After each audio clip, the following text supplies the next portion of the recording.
সীমাহীন নির্যাতন এবং বিশ্বাসঘাতকতার কারণেই রাজ্যবাসী সিপিএমকে ক্ষমতাচ্যুত করেছে।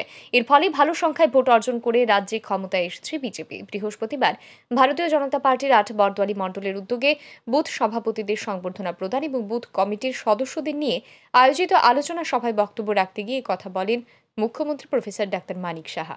উল্লেখ্য, ভারতীয় জনতা পার্টির সংগঠন পর্বের অঙ্গ হিসেবে নয়া বুথ সভাপতি নির্বাচন করা হয়েছে। গত কিছুদিন পূর্বেই প্রদেশ বিজেপির পক্ষ থেকে রাজ্যের প্রতিটি বুথের নতুন বুথ সভাপতিদের নাম ঘোষণা করা হয়েছে। বৃহস্পতিবার রাজধানীর রবীন্দ্র শতবার্ষিকী ভবনে আয়োজিত এই অনুষ্ঠানে ৮ বরদোয়ালি মণ্ডলের অন্তর্গত ৫৬টি বুথের বুথ সভাপতিদের সংবর্ধনা প্রদান করা হয়।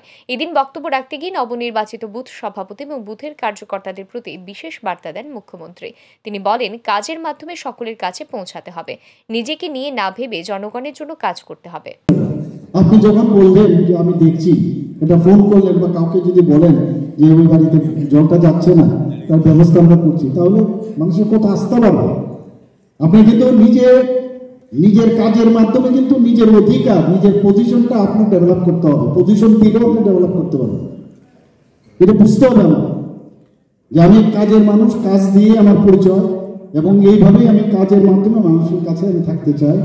তাহলে আপনার চির স্মরণীয় হয়ে থাকবেন। আজকে আমরা ২৩শে জানুয়ারি নেতাজি সুভাষচন্দ্র বোসকে আমরা এখনো স্মরণ করছি, কারণ উনি কাজের মাধ্যমে পরিচয় করেছেন। উনি যদি ভাবতেন যে আমি আমার নিজের জীবন নিয়ে আয়েশ করব, আমার লাইফ নিয়ে, তাহলে আজকে কিন্তু ওনাকে আমরা স্মরণ করতাম না।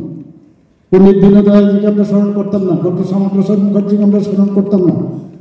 মানুষের সাথে কানেক্ট করা, মানুষের সাথে কানেক্ট করার যেসব চেষ্টা, এবং কানেক্টটা কি মানুষের ভালোর জন্য, মানুষের জন্য আমরা we are all born for others, not for ourself. এটা এই যে আমাদের লাইফের এসেন্স, সেটা আমাদের বুঝতে হবে। এদিনের এই সংবর্ধনা জ্ঞাপন অনুষ্ঠানে উপস্থিত ছিলেন মুখ্যমন্ত্রী, বিজেপি ৮ বরদোয়ালি মণ্ডলের সভাপতি, বিজেপি সদর শহর জেলা সভাপতি, পৌর নিগমের বিভিন্ন ওয়ার্ডের কাউন্সিলর এবং নবনির্বাচিত বুথ সভাপতি ও বুথ কমিটির সদস্যরা। ব্যুরো রিপোর্ট, আর ই নিউজ।